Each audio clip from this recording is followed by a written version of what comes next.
oligarki takut gerakan golput. Mereka mau menipu rakyat dengan narasi coblos semua. Luar biasa ya. Mau menipu rakyat dan gerakan coblos semua oleh Ahmad Khozinuddin, sastrawan politik.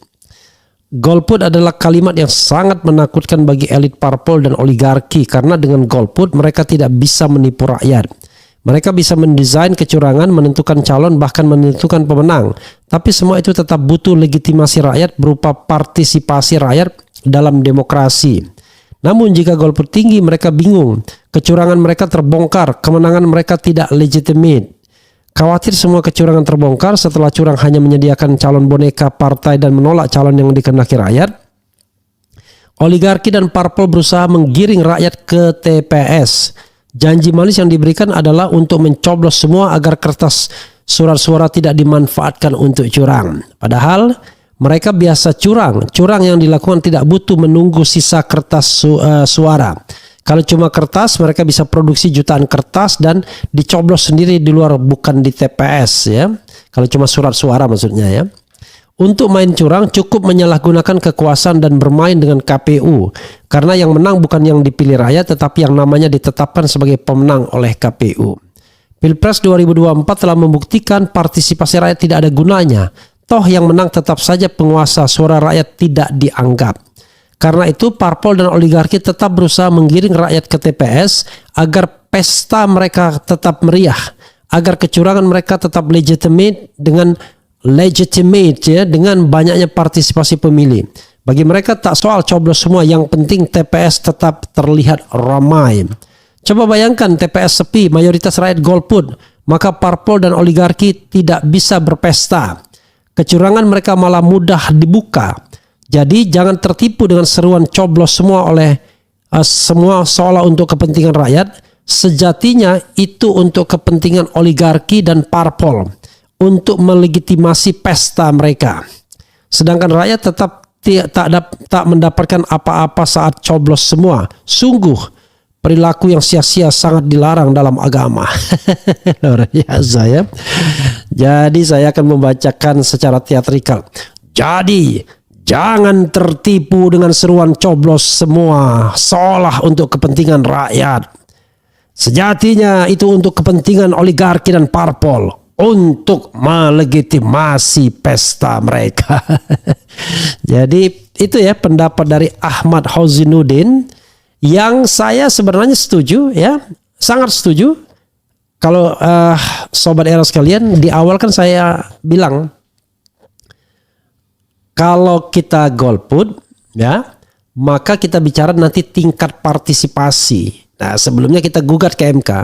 Kalau tingkat partisipasinya kurang dari 50%, ya kita minta hasil pilkadanya dibatalkan dan diperintahkan untuk dilakukan pilkada ulang. Bukan pemungutan suara ulang ya, pilkada ulang. Karena ini tidak kecurangan, tetapi ini tingkat partisipasi yang bisa mungkin di-trigger oleh tidak disukainya calon yang ada. Ingat ya, bukan pilkada ulang, bukan pemungutan suara ulang, tapi pilkada ulang.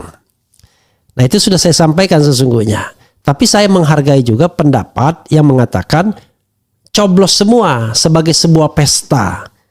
Pertanyaannya adalah kita tujuannya apa? Kita ingin ikut berpesta tapi dengan cara yang asik, yaitu coblos semua nanti ya suara tidak sah, ya suara tidak sah, ya suara tidak sah, semuanya banyak sekali yang tidak sah. Atau kita ingin boykot pesta itu dalam tanda kutip dengan menunjukkan kita golput dengan cara tidak mencoblos, dan kemudian akan terlihat bahwa kita ambil gambar bahwa yang namanya TPS sepi. Cuma saudara sekalian, kalau TPS sepi bisa dia permasalahkan. Apa yang dia permasalahkan adalah ya memang TPS tidak perlu ramai, kan orang ambil suara kan satu-satu. Satu.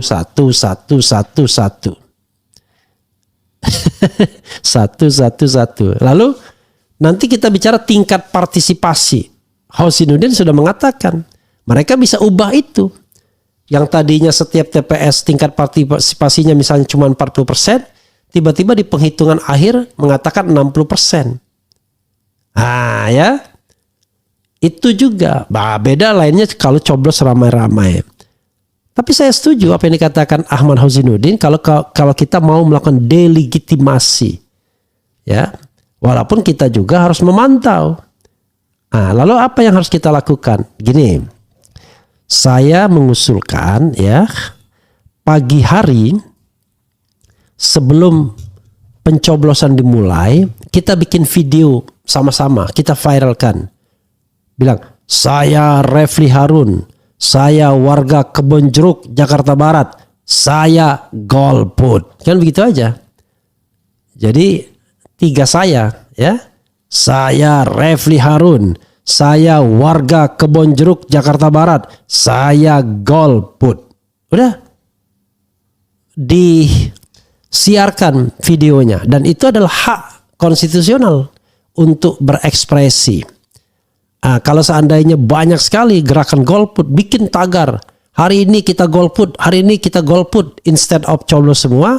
Menurut saya itu gerakan yang juga lebih powerful. Bagaimana kawan-kawan semua ya? Setuju nggak dengan ide seperti ini? Jadi apa yang sampaikan Ahmad Hozinuddin itu ada benarnya juga. Mungkin judulnya gegar ya, gerakan golput, gak gol, gak gol ya, gak gol. Jadi gak gol ya, gak gol, gerakan golput. Jadi tidak gol ya kan artinya, gak gol ya. Bisa juga ya. Jadi sahabat Eros sekalian, menurut saya kita memang harus mendiskusikan ya. Sometimes apa yang kita anggap baik ternyata ada free ridersnya, ada penunggang-penunggang gelapnya.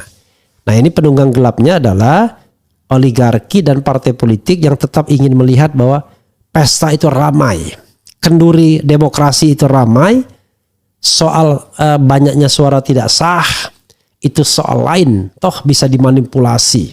Yang penting terlihat bahwa pesta itu ramai.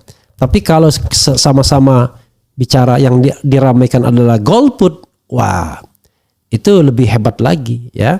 Bila perlu kemudian Partai Perubahan pada hari itu melakukan pertemuan rapat akbar. Jadi ada 2 hari di dalam kalender ketatanegaraan kita di mana Partai Perubahan and then whatever the name itu membuat sebuah acara yang tentu konstitusional, hak kita. Yaitu 1, buat acara pada tanggal 20 Oktober dan bikin acara lagi pada tanggal 27 November. Jadi orang berpesta, kita pesta. Misalnya bisa saja panggung golput ya kan? Ya kan? Begitu sobat Eros sekalian ya. Terima kasih yang telah menonton video ini. Semoga bermanfaat. Jangan lupa like, komen, dan subscribe.